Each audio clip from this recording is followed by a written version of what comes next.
राधा स्वामी जी।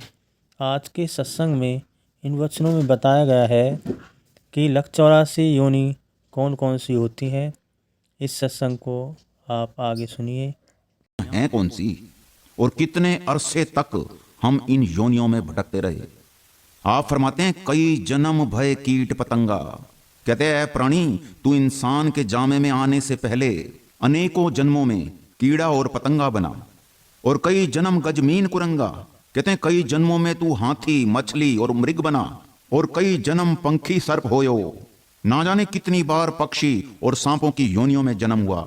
और इतना ही नहीं, आपने कहा कई जन्म हैवर वृक्ष जोयो। अनेक योनियों में कहते हैं तुझे घोड़ा और बैल बनाकर खेतों में जोता गया। कई जन्म सैल गिर करया। कहते हैं कई जन्मों में कई बार तुझे चट्टानों और पहाड़ों में उत्पन्न किया गया। और इसके अलावा आपने कहा कई जन्म गर्भ हिर खरिया। कहते हैं कई जन्मों में तो तेरी मां का गर्भ ही गिर गया। कई जन्म साख कर उपाया। ना जाने कितने तरह की वनस्पति है।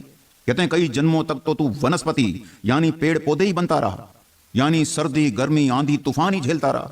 लख 84 जून भरमाया। कहते हैं इस तरह तू 84 लाख योनियों में अनंत जन्मों तक भटकता रहा। अब ऐसा केवल पंचम पातशाह का ही कहना नहीं, बल्कि स्वामी जी महाराज भी अपनी वाणी में यही फरमाते हैं कि यह तन दुर्लभ तुमने पाया। कहते हैं कोट जन्म भटका जब खाया। इसलिए आपने साथ में हिदायत भी दे दी कि अब या को बिरथा मत खोवो। कहते हैं चेतो छिन छिन भक्ति कमाओ, क्योंकि ये इंसान का चोला एक खास मकसद के लिए बख्शा गया। और उस मकसद बारे आपने फरमाया कि मिल जगदीश मिलन की बरिया, चिरन काल एह देह संजरिया। कहते हैं बहुत लंबे अरसे के बाद जाकर अब तुझे ये दुर्लभ जन्म यानी बड़ा ही अनमोल मनुष्य का चोला नसीब हुआ, जिसे पाने के लिए देवता भी तरसते हैं। और वो इसलिए क्योंकि इसी इंसानी जन्म में ही भक्ति द्वारा इस 84 के चक्र से, जन्म मरण की कैद से हमेशा के लिए हम आजाद हो सकते हैं। इसके अलावा और किसी भी जामे में ये नियामत नहीं। इसलिए कबीर साहब ने फरमाया कि इस देही को सिमरें देव। देवता इस इंसान के चोले को पाना चाहते हैं। यकीन नहीं होता तो किसी भी धर्म के ग्रंथ, पोथी, वेद, पुराण, शास्त्रों को आप पढ़कर देख लो।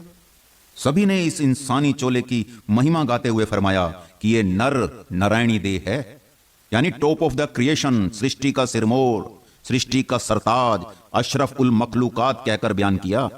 लेकिन इसके बारे हमें किसी भी स्कूल कॉलेज में पढ़ाया नहीं गया। यही कारण है कि इतना अनमोल अवसर और इतना दुर्लभ जन्म पाकर हम इसे व्यर्थ के कार्यों में खर्च कर रहे हैं।